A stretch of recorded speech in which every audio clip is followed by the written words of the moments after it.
I'm hosting my day on this on Saturday. It was like. How are you? Good evening, everybody. And welcome to the Covington City Council joint meeting with the Human Services Commission for Tuesday, November 14th. In compliance with state law, City Council special and regular meetings are being held in a hybrid format with in-person, telephonic, and virtual options for public viewing and participation. We'll just go around the table and introduce ourselves. Start down with Darren. Darren Patterson, Community Care Specialist. Julie Johnson, Human Services Supervisor. Betty Hartsock, City Council Member. Jennifer Hargenhausen, City Council Member. Monty Dami, Commissioner. Elizabeth Porter, City Council Member. Jessica Fred Kirkland, Council or Commissioner. Oh. Don't write that down. It's recorded. Jeff Wagner, I'm your mayor. Joseph Mogul, Council Member. Sarah Parker, Commissioner.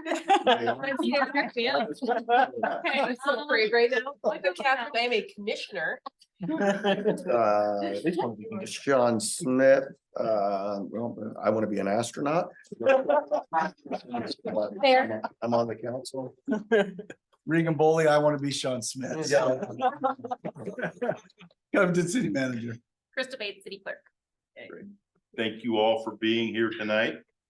We have several items for discussion, but I'm going to turn it over to Jessica and let you run with it. Thank you. Thank you all for having us. I am excited. This is my first joint council / commission meeting.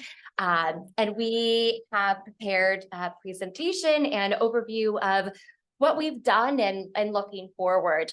We've had some transitions this year, not only with coming out of a funding cycle, but also with fairly new commissioners. We also had Debbie Jacobson transition out, and I'm still attempting to fill her very large shoes.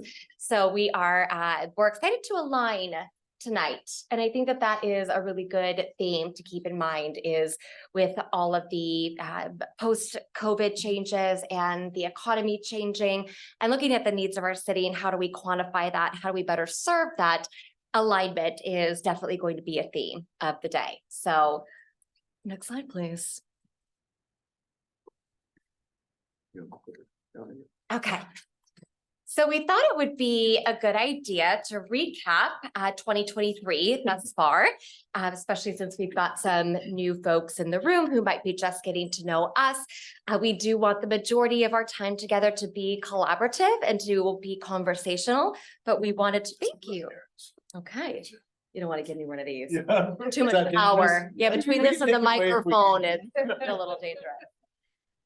So yeah, we wanted to just kind of bring you up to speed on what 2023 has looked like. As we ended our last meeting, we were all blown away by the fact that it was, well, October at the time, and now we're in November. And while sometimes you're like, what did we even do? It's like going to Costco, right? You spent a lot of money and not sure what you did. When we thought about it, we actually were able to make a lot of progress. And this year we very much intentionally kind of took a step back and thought about what do we want the future of the Human Services Commission to be, especially with so much change.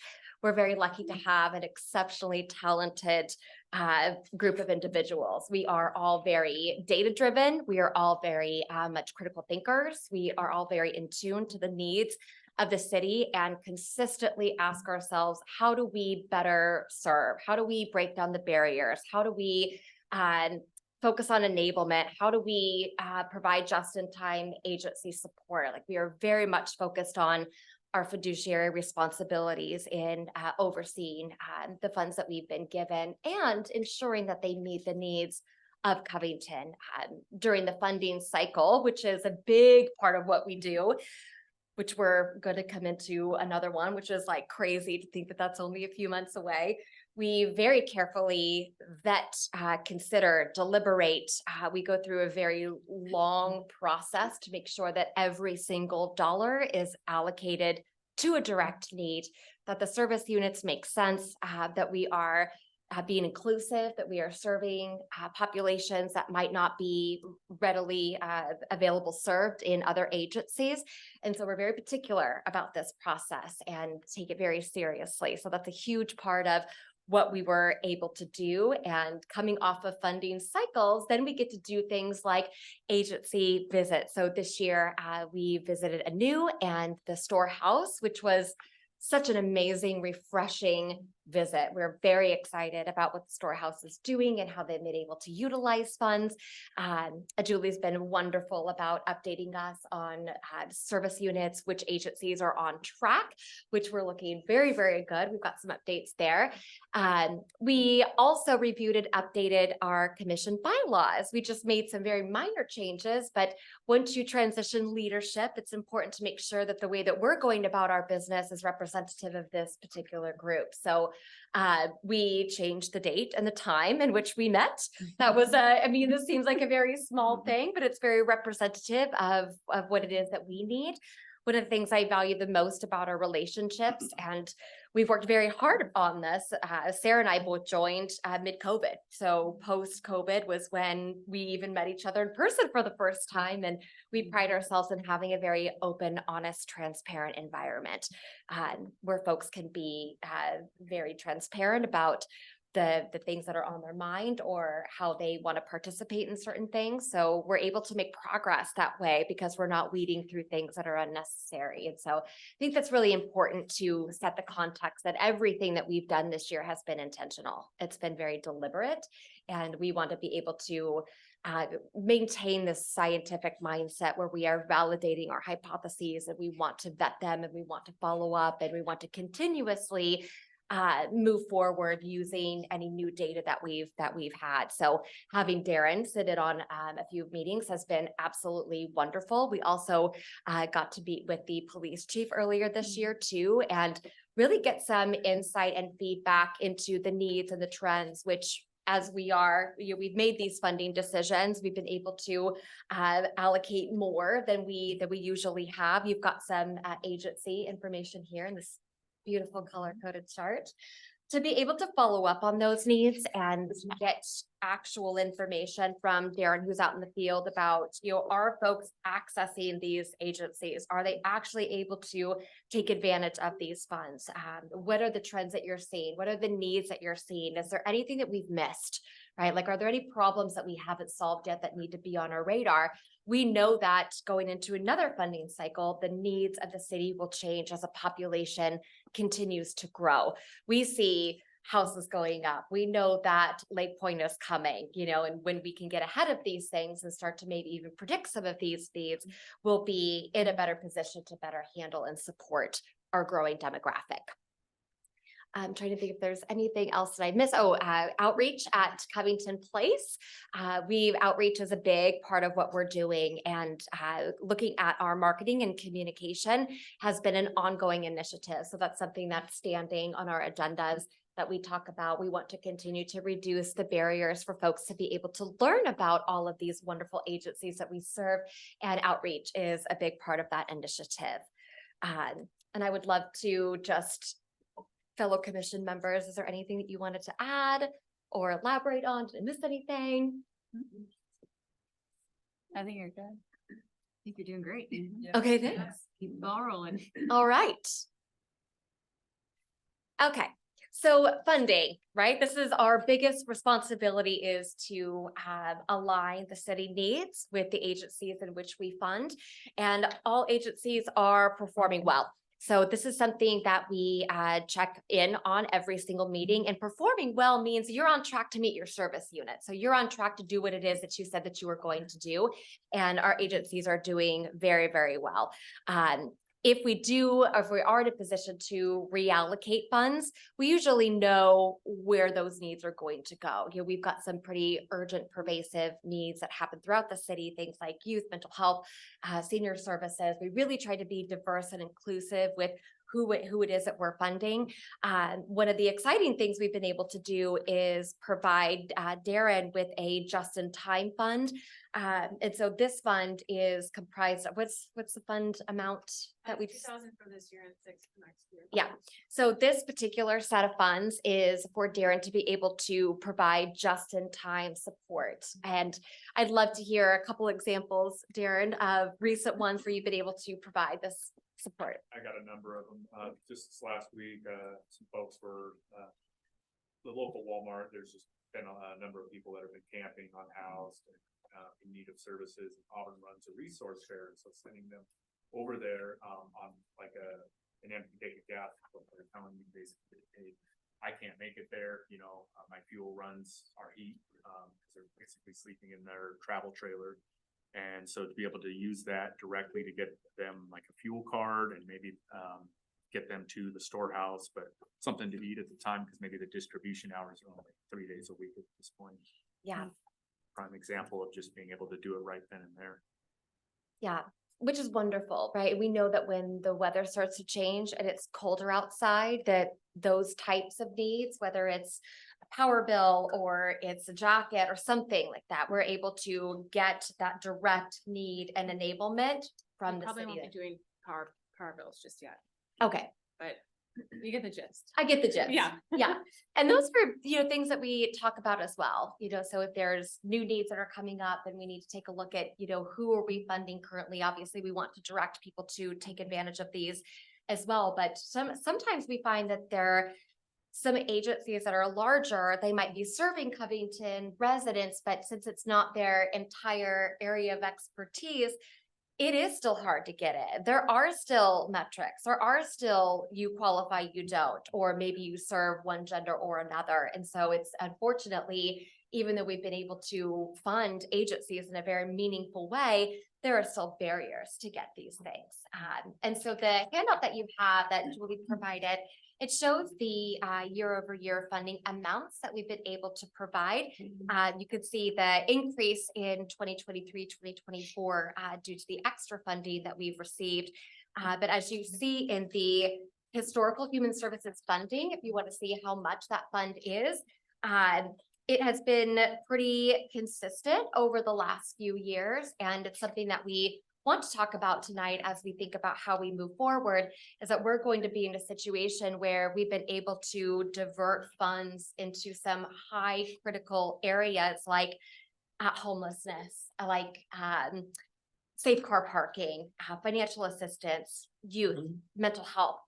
We've been able to fund the Teen Link. We had meaningful conversations over youth and mental health and suicide rates and the needs, and bringing feedback from school counselors and thinking about how do we enable entities like Health Point, right, with medical and dental, with these extra funds. And unfortunately, without closing that deficit, we will not be able to fund at this level. And so you think about, the conversation that always sticks out to me about funding dollars is the story that we heard when we visited the storehouse, which was how quickly $5,000 to $10,000 can go just in baby needs, right? With diapers and formula. I mean, it was a very low number. So when we look at even our higher funded agencies, like Children's Therapy Center, right? $15,000 is wonderful, but it's going to go just like that, right? So we will not be able to keep up this level of support, even though it is where our growing population needs it to be. And you can see that there has been the same amount in the general fund for us to allocate over the last several years. And you can see that in 2023, we got a significant amount, but it is where we did not have a hard time allocating this. We did not have a hard time finding the need. We did not have a hard time justifying the additional dollars, and our agencies are not having a hard time allocating these dollars. And I think that's important. I think it's important to know that this level of service is going to go away unless we're able to further close this deficit. But would love to take any questions about maybe any funding decisions or the information that we see. If you're a processor, it might take a minute to kind of go through. Yes. Very excited. This is really great. These are amazing organizations. I love to see ICL added here. I've worked with them directly and not saying enough good things. I did have a quick question about the Congolese Integration Network. I feel like a year or two ago, we were getting some feedback that we were having a hard time with visibility on services provided. Is that correct? I just was wondering, I mean, if you're giving them more money, I assume those kinks have been worked out. Yeah, I mean, they've attended events. They like the, we had a event in Polaris, I believe it was last year. Yeah. And they showed up with like an army of like diapers and staff and yeah, they were definitely, they're Okay. definitely gotten better. I think we actually pulled some of the funding. Mhm. Right. Yeah. Yeah, okay, Yeah. yeah, that's great. That's, Yeah, and one of the things that, as Jessica mentioned, trying to make sure that we are serving diverse needs. Some of these agencies we don't know much about, but it's a critical need that it feels like a good way to give them a little bit, see if we can build a relationship and see if they can fill that need without extending too much of the taxpayer dollars on a guess. But if it's an agency that really rises to the challenge, we work out some kinks and then they fill a really critical need, that's an agency we'd like to be able to keep on funding. Whereas, you know, maybe $1,000 into a small agency, maybe they're not able to really be successful. We'll reallocate funds to a different agency in the future, but you don't know unless you try. Some of this, I was just looking at the agenda there that maybe it's gonna get addressed later. This isn't a fully formed thought, but I was, as I'm looking through these lists of groups, I was thinking about Maslow's hierarchy of needs. And as you get more resources, you're able to focus less on just pure survival. And I don't know all these groups, but it appears we're focusing primarily on providing that basic level of support. And that's great. I think we need to continue to do that. Although I think at some point we want to be able to get people that next level too, you know, if it's education or whatever. So I'm not saying we have to do it today, but just putting it out there that I see this, you know, as well. And, you know, the need is great. Probably need to talk as a council about additional funding for these programs, but also starting to look for those groups that provide a service to help. So we just met with someone today talking about ESL and taking your citizenship test, you know, and those programs are, in her history, were being cut. Well, how are you gonna pass your citizen's test if you can't speak English? So that next level up, you know, it's not basic needs. That's, you know, hey, I want to better myself, become a citizen. So I'm excited about that. Yeah. Just a couple other things. I always get going. I get all these ideas. I went to a meeting with SCA the other day. Long story short, they talked about trust in government was kind of the thing. And as you can imagine, every single government or entity, the line is going down, unfortunately. But the one entity where it's gone down least is local government. And I would, although the person didn't have this, I would suspect your fire department has probably got, of those, probably the highest level of support. People, fire department works, which fire. So I appreciate you working with the police department. Might want to look for those opportunities to work with the fire department as well, to hear from them what services They were actually at the, outstanding. the outreach Covington event we Place. did. Yeah. They had a table there. Yeah, so if they can carry some of the message, I think people, it's just getting different messengers. So it takes the village to promote and carry this message. And then finally, and maybe you're gonna talk about this somehow, how we can better promote the services we do have available. And if there's people, I was just thinking, if there's people camping at Jenkins Creek Park, you know, I suspect we're gonna have a bulletin board there at some point and, you know, put up flyers or whatever that says, you know, are you in need of housing or you need, you know, Covington has these services. You know, restrooms often have, are you, you know, worried about being sex trafficked or whatever? And I think we can put stuff in our bathrooms to just raise awareness, because I'm sure a lot of people just feel like I have no idea that there's this elderly or minor home repair project, or whatever, and so, anyway. Yeah, Yeah. thank you for Yeah. those sentiments, Sean. And we agree. We agree with you. A couple things I want to just point, like sometimes it's hard to understand like how this whole process works. And we don't come in and say, these are the agencies we love, let's give them money. How many applications did we get? How many? 36. How many applications for funding did we get? 36. I thought there was more than that. No, well, that was good. It felt like. So even with that, what we do is we actually have a very objective scoring rubric. And we go through, do your service units make sense? Have you worked with the city of Covington before? We look at their financials. That's actually the space where I think that we all love to look because our brains are very analytical. And are you getting funding from other places? What did last year look like? Did you meet your service units? Where are your dollars going? Like we'll look and say, oh, you're allocating all this that you're asking for to payroll. Like what's happening there? And we'll even go back and ask questions before we make these funding decisions. That's why it takes us about 75% of a year to get done.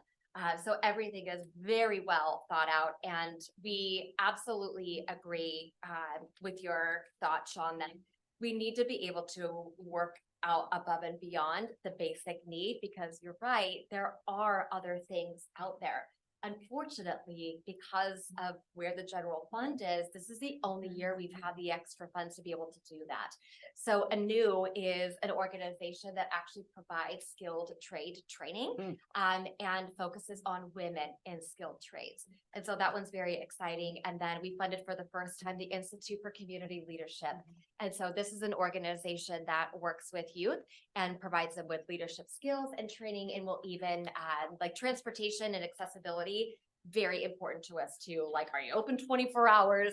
Will someone go get the van and pick you up? And that's something that they do for the Institute of Community Leadership. So we were able to pick a couple organizations this year that did go, kind of up the hierarchy of needs, which is one of my favorite psychological references, to be able to support and better diversify what it is that we're doing. We'll always have those issues with homelessness and mental health and medical, and we really are intentional about age, gender, sex, sexual orientation. We want to make sure that there are no barriers for you to access basic needs. So we are definitely aligned on that. And it's another reason why the marketing and communication is a standing topic.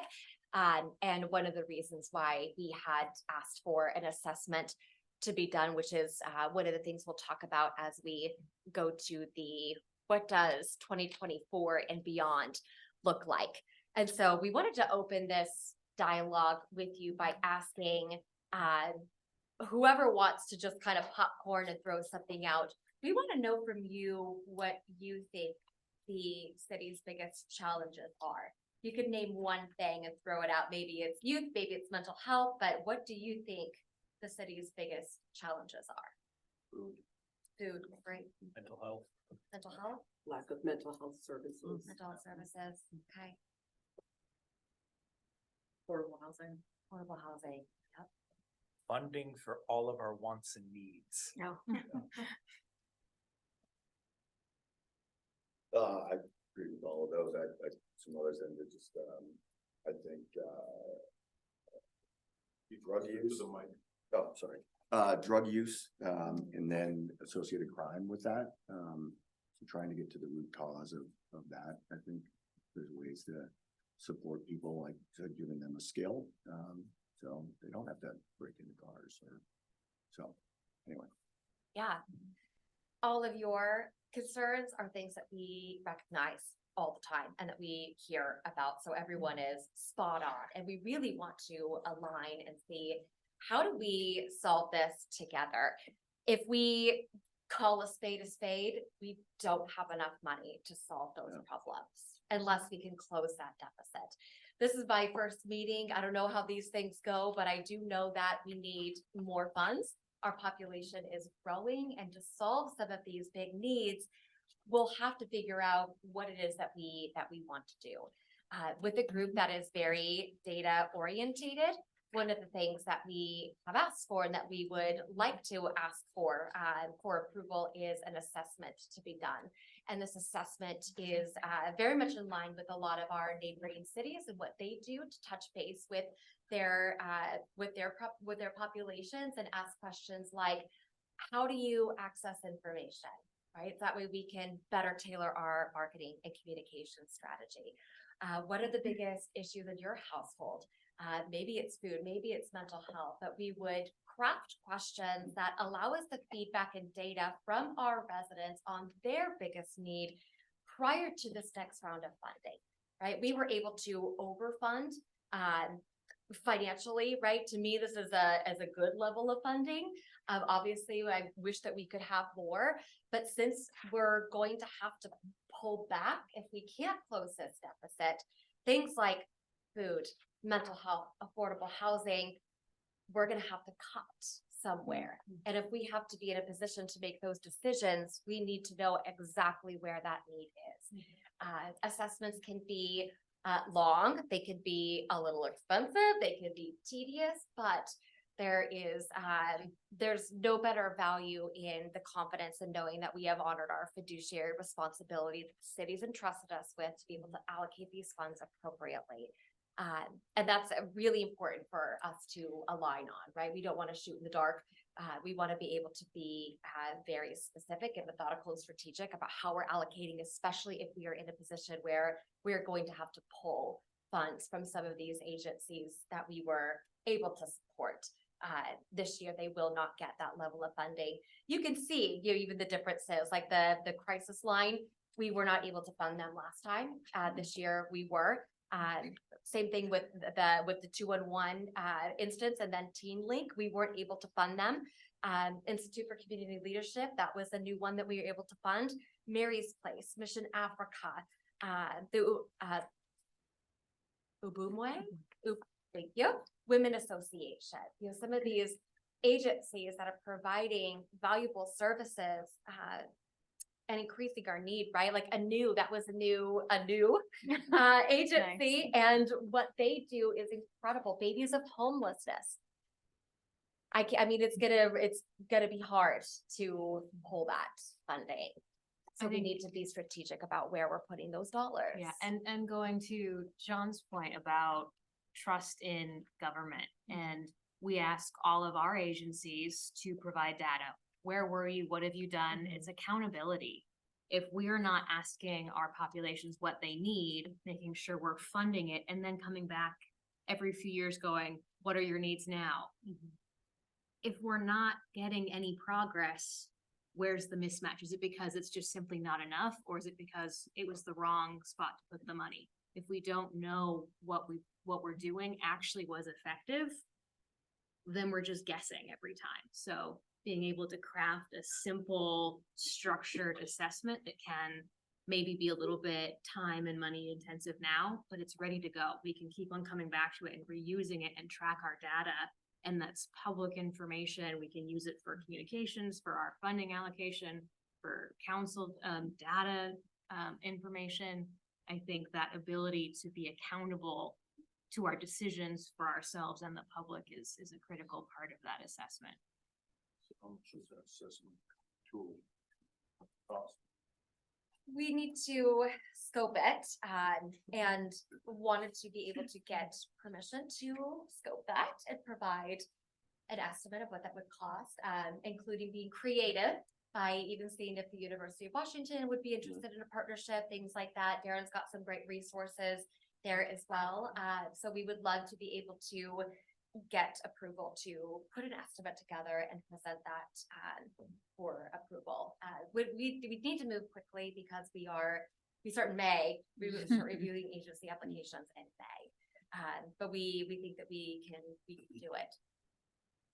Jessica, just to clarify, is the commission asking for money beyond the 136 to pay for the assessment, or you'd use a portion of the? We are asking for additional funds. We would not want to pull from our agencies. Yeah. Good clarifying question. And Jessica, on the general fund for special projects, that 150,000 was surplus over and above the 136 last year, correct?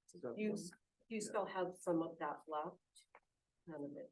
Yeah, It's been all correct. Yeah, we allocated all, yeah. okay, I don't know if it's all been spent, but it's been allocated. Correct. Yes. Yeah, that's it. got it. So So- nothing left to pay for. So, yes, I'm.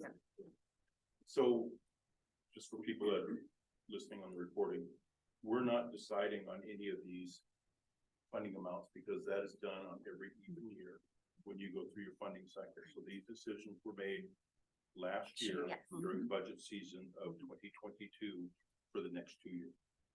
So you'll be coming back to us next year for the 25-26 funding cycle, which you start reviewing applications in May. And so it would help to know sometime before budget season, if what the funding is going to be, which we won't know till we see how the revenues and expenses are going through the year. So it'd probably be beginning of third quarter before we would even know what that funding level could be for, if I'm getting it right. Yeah, I mean, if the council wanted funding to be, additional funding to be allocated to this before your reviews in May, then it would need to be done as part of this budget process, which will end next month. If we're looking for the next year, then have to do the next year's budget. Right, but the assessment we would need to do during our budget process that we're doing the end of this month and next. Right. So. Is there any possibility of using like House Bill 1490 funds for some of this behavioral service related or So 1590, 1590? 1406. 1406. 1590, I know. There's So no many confusing. numbers. You know that Yeah, House 27. bill, that one. Yeah. The The House one that bill. did That that one. one thing. that Yeah. we- I think some of it could be used for this, but, I don't know that we have any in reserve to use for it. But I mean, every year we're. Depending on what it costs, depending on. but The depending- one that's for construction and behavioral, we 1590. should have some in reserve because we tucked it away for future use. I know there is. That one, there's money some. in. Do you recall how much is in there? know how much is in 1590. Yeah, I'd have to check what that is. Yeah. We just gave out a lot of it, right? A couple months ago, all that, what there was reserved, we gave it out. Yeah, I think we might have 20, 30 in there. I just don't know. I'll have to find out for sure. So I'll find out. 1406, I mean, maybe we need to check with Casey, but 1406, that has been going to Vine Maple Place, the Mhm. 1406. Right now, I have not re-upped the contract to start in January, so their contract for 1406 runs out in December. And that's about 40,000 roughly. Yeah, but I don't know if that we could use, I don't know, that's a conversation to have tonight. Like, I don't know what direction the commission, the council would like to go on 1406 and or if 1406 could even be for an assessment. Those are questions I'm not sure about. Doesn't 1406 specifically have to go to housing? Housing or rental assistance, I don't know how much. I don't flexibility. think we could use that for an assessment. Okay, 1590, I think there's potential. Yeah, it was, I mean, I guess I was just kind of wondering, like, if we're thinking about a public survey, like we've done a bunch of them, like, we might have a general just of how much that would cost, say $5,000, I don't know what that is. I'm not Yeah, asking. depending, you know, we've done but- some like community-wide surveys that are, scientifically Yeah. supported, and those can be around 30,000. If, Yeah. Yeah, so we like, would be- I think this would be a much lower level survey, especially if you get UW students to help with it, that would be great. I think we were hoping, this again, just sort of gut feelings, so being aware of it, maybe a few thousand, I would say 5,000 is probably our high water mark, but without doing actual asking, checking with students, seeing what is available for governments and, Yeah. I thought would be to hire a survey company or just push it out and through our own channels. Cause that would be cheap. Well, Survey companies are expensive. one of the benefits, and thank you all for your creativity and wanting to make this work. Like, it's very humbling and I feel really grateful that you hear how important this is.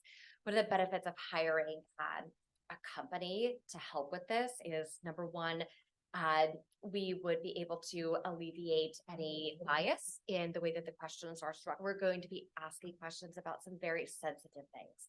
And we need to make sure that the questions and the answers and the scales are not threatening, that they are not biased, and that they are inviting for people to answer and wanting to contribute. And so having the questions written in that manner, we also would want to provide this in additional languages, right? We know that we've got diverse population and we want to be able to create accessibility. And then hiring a company to assist with the distribution of the survey helps with response bias, right? We wouldn't want only those who answered their phone or had an email address to be able to respond. We would want to, go down any avenue that we could to make sure that every citizen or every resident had an opportunity to respond to that survey. So that can drive up the cost. However, there's more value there. What we wouldn't want to do is spend the time on a resource and tool like this and only have people who are from one specific worldview or perspective be able to answer.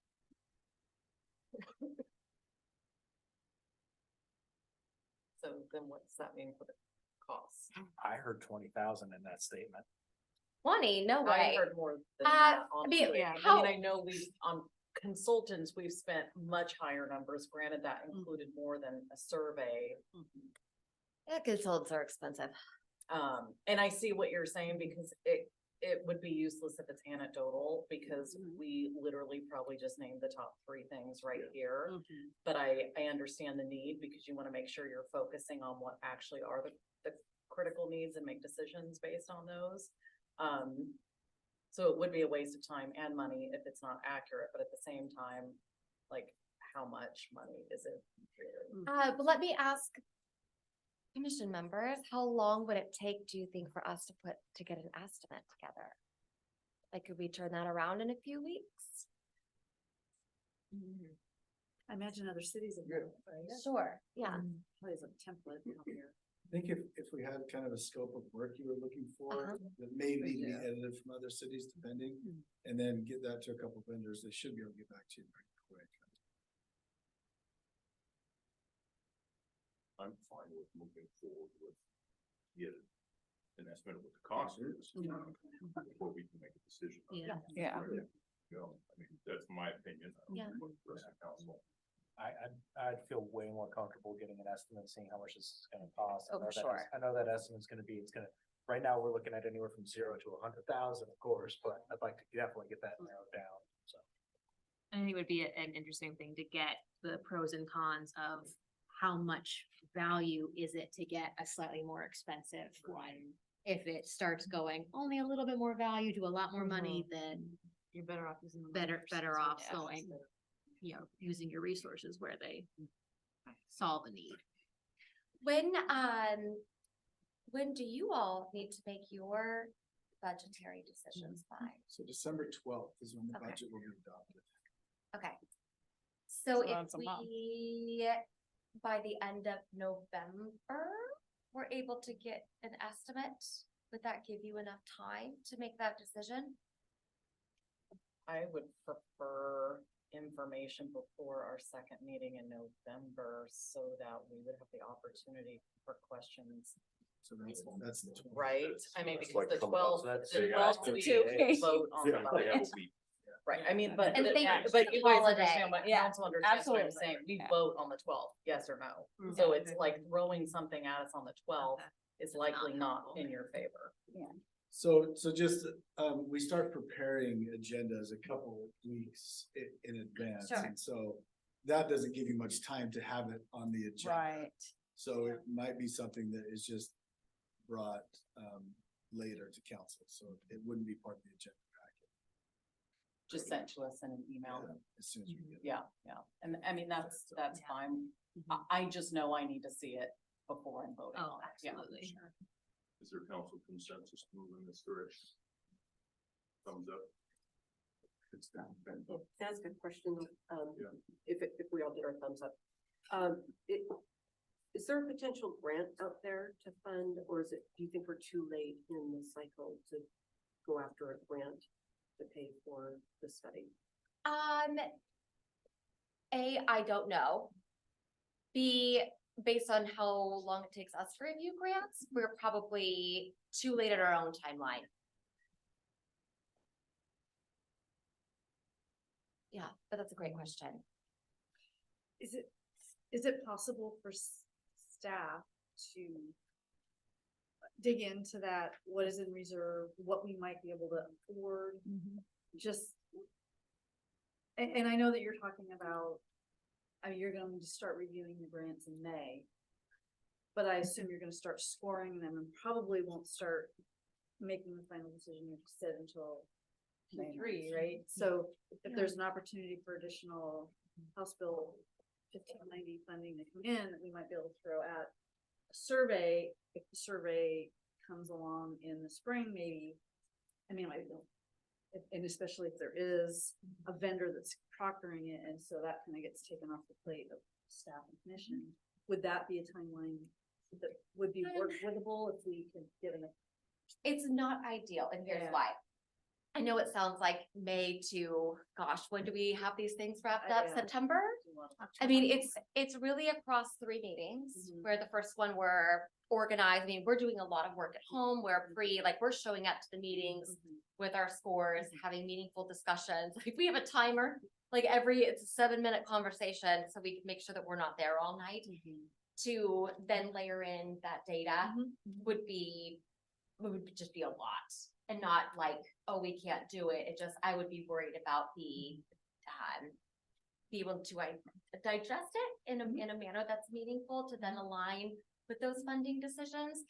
Ideally, it would be nice to have it beforehand, especially because let's say we identify a need and the timeline to still submit applications is open, and someone sees that, and maybe it inspires them to submit an application or something. You'll have to have better understanding of what those needs are, because we'll have to make some tough choices. So there's council consensus to bring this back to potentially discuss it on December 12th. But to get information. Does that give you guys time to do what you need to do? Yeah, so can I just clarify what exactly that means? So by December 12th, it would probably be ideal for like 3 estimates, say, or November 27th. with Thanksgiving. Yeah. If it's I don't very hard to expect get. it to I talk don't know, about it. I because can do that with, I'm not gonna, yeah, I mean, consultants, you've got to give them a couple weeks. at yeah, least. exactly. So, we can try. I can't guarantee, that's like a really The short other timeline. issue is, you can't just give a consultant, we need this assessment done. You need to give them a very strict scope of work, Uh-huh, or else you'll get everything back. exactly. Right, so timing, that, I think we could probably have something by December 12th, but by November 27th would be very good. Can we've got we media, look to basically. see how much we paid for surveys generated from consultants? I know like the pool one was over $100,000, but I mean, are we able to just see the So survey? our costs last in there? community-wide one, which the real driving factor for that is to make it statistically accurate, we needed over like 400 or 500 responses. And so they had to call a lot of people, so it was a lot of time. And that was between 20 and 30,000 4 or 5 years ago, something like that. So, but you said that other cities have done this assessment. So Can you we've, check with those other cities, Yes. how much they spent.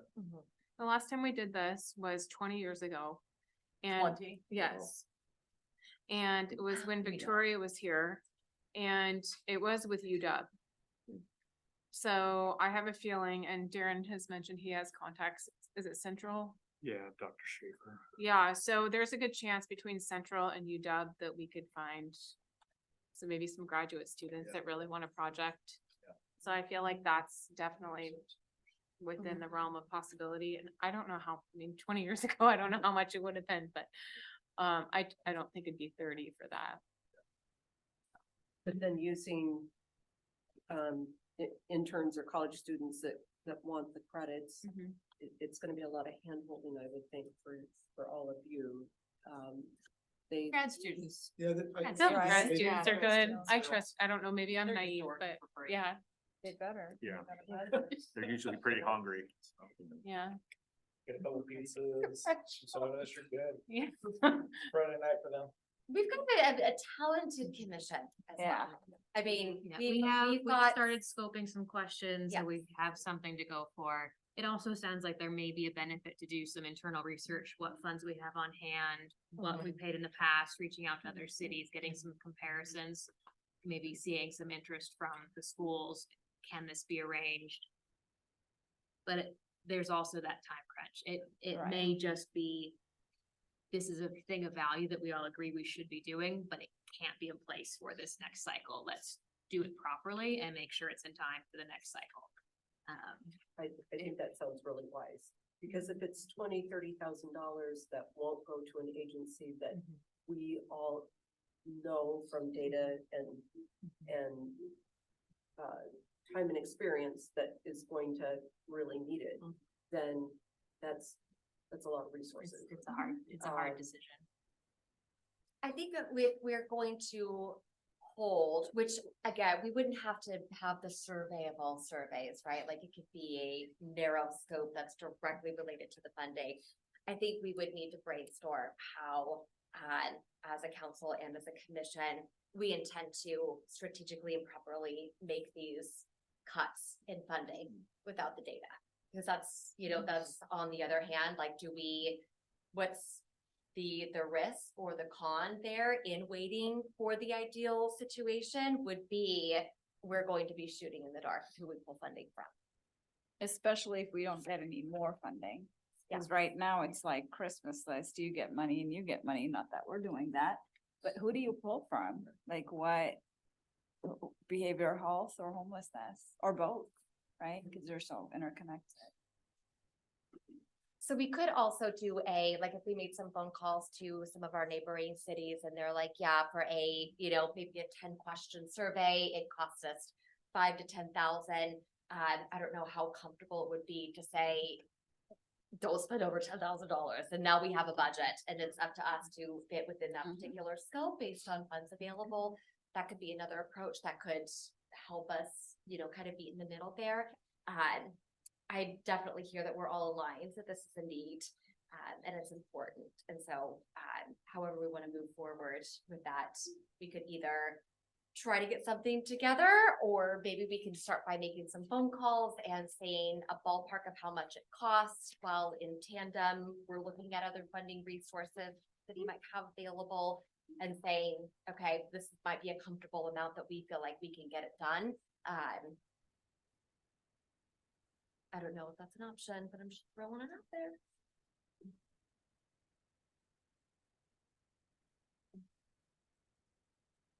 Okay. Are we good on that? Okay, excellent. So the other item that we did want to talk about, which I think we just want some context and color. Julie briefly mentioned it, but it was the additional funding decisions for Vine Maple Place. So now that you have an idea of how we kind of go through all of our funding decisions and how kind of critical in particular we are, it was news to me that decision had been made. And of course, you don't need my permission, but we do want to make sure that the commission is in alignment with the city's goals. And so I think that it would be helpful to understand, just kind of walk us through how that decision was made. What are we getting in return? Not that we need that, but one of the things that we always look at is what direct support for Covington residents are these funds returning? And so because we weren't included in that conversation or have the context, we would love some color around that if somebody doesn't mind walking us through that decision. So are you talking about like specifically the 1590 funds that were allocated, or are you talking like what specific like funding source? The additional, like about 35,000 that Yeah, was allocated to Vine Maple Place specifically. So from a council perspective, that was based on staff recommendation. I don't recall the other options we were given, but it was 2 or 3 options and we chose Vine Maple. So I we remember- would look. Yeah, I remember we funded That's all, right. and Yeah. I'm the one who made the motion. I couldn't remember the total, but it was more of, we have had so much success with Vine Maple Place, and what the funding was needed for. I know a few of us felt that it was $35,000 out of the chunk that we had, which someone will remind me of how big that chunk was later, I'm sure. 35,000 was a drop in the bucket, and it was like, this is a need. I wanted to give more, and we basically decided 35 was the way to go. And it was just one of those, this is a need from an organization that has had great success with our residents, that it was one of those, that I was surprised it wasn't a recommendation prior to the meeting, and that we had to make it at the dais. Sure. May I ask how you define great success? They have been, how I define a great success is the Yankees winning a 28th World Series championship next year. That would be a great success. But when we discuss this, we have had a wonderful working relationship with them. They are always on time. Well, I would say they're on time with reports, but I've not heard that they aren't. So I'm gonna go with they are. And when we're talking about them, and I'm hearing myself back over there, that's really weird to hear. When I hear that we haven't had any problems, that they're working with our residents, they're working to ensure that funding is going to the places it's needed the most, helping single mothers, helping children. I've volunteered with them and I've seen the work that they do there. Great success is that they're working to find solutions to the problems that they've noticed. Sure. We are big Vine Maple Place fans, just to clarify. I think one of the things that we're trying to identify is, and again, I don't know if would human services is that a normal conversation that we would be included in? Because sometimes on this side, we do hear that our residents have a hard time getting through to Vine Maple Place. They don't serve men, which is one of the things that we struggle with. There's some kind of behind the scenes stuff that might have been important. I think they don't serve single men, they do men, children. Yeah, single men, yes, sorry. Yeah. So, with that, it just maybe help me understand, is that normal to make those types of decisions without human services? Or is that something that we could provide data in, if you're in that position to, because we probably could have been like, oh, if you got money to give, we got A, B, and C. They need it. Funds that were brought to us at that minute, Okay, and we as a council were to make that decision. So those were extra funding that is a part of the human services funding amount. And we chose those funds for Vine Maple Place because of the return that we've seen them provide in our community, the relationship that we've had. I've volunteered with them, I don't know, 12, 13 years in a row to help with things. And I know that other council members have been involved with Vine Maple, and I think it was an easy decision for council to make the direct funds. Sure. I thought that Vine Maple requested more than they actually granted. They requested also funds for housing. Construction. Yes, construction of behavioral health or mental health support. Them and Skip. Yeah, and I have to say, from a council perspective, I assume and expect that staff and that your staff liaison is keeping you in the loop. If that's not the case, I apologize. I mean, I fully expect that information is fed to Regan from your commission liaison and then returned to you. So if that's a gap we need to address. I think we heard about it as. yeah, but as soon as it happened, I But didn't after know the fact. Can I just, the fact, Yeah. yeah, it's, Okay. I don't know if it was. let me just say a couple things. One, that was shared when it was brought to me, the commission knew about it. I Okay. don't know if they found out about the council's decision after. I assume they know, obviously they know about it.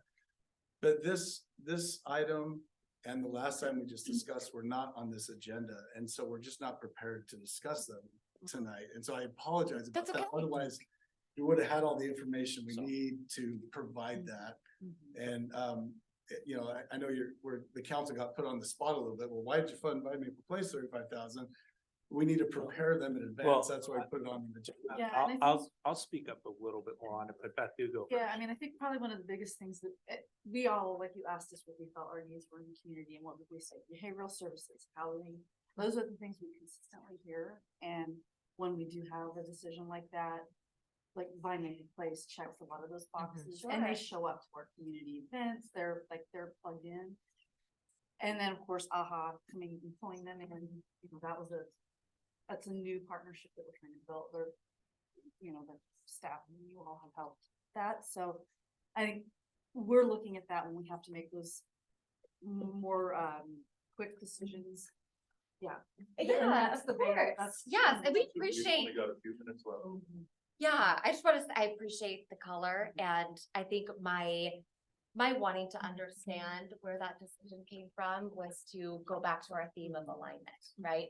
Like if there are things that we can do to help enable those choices, or if there's a, hey, you know, we made this decision, there's these goals in place, so that way we've got that context to help support your decisions, right? That's really all that you walking us through and creating that context. It's important for us because we want to support your goals, right? Like we want to have that alignment, and we do have so many new members on the Human Services Commission that we want to be able to mutually support. And obviously there's no intention question. It's more a, how do we help support each other when there are moments where communication is not even able to happen, right? That's a just-in-time choice. Perhaps there's more information we can provide, or information like this might be helpful, so you can see you've got that information readily available. I think it's an opportunity to align on how we, between a commission and a council, communicate. Yeah. Anybody else? All right, well, thank you all very much. It was very good discussion. Appreciate all the information. And gives us definitely some things to think about and what we put to move forward. So thank you. And with that, I want to thank you all for your dedication. Looking at your book that you.